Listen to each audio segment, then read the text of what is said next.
حضرت عائشہ صدیقہ رضی اللہ تعالیٰ عنہ نے بکری ذبح کی، نبی کریم صلی اللہ علیہ وسلم کے گھر میں تشریف لانے سے قبل اس کی بوٹیاں شوٹیاں بنا کے وہ بانٹ دیا، گوشت بانٹ دیا، اور ایک دستی، چونکہ دستی کا گوشت اللہ کے رسول کو بہت مرغوب تھا، تو وہ دستی رسول اللہ کے لیے رکھ دی۔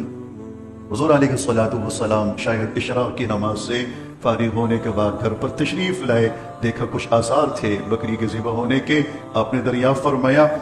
تو حضرت عائشہ صدیقہ رضی اللہ تعالیٰ عنہ نے عرض کیا کہ اللہ کے رسول بس جو گوشت تھا وہ تقریباً سارا ہی میں نے بانٹ دیا ہے غریبوں میں، مستحقین میں، یہ ایک دستی آپ کے لیے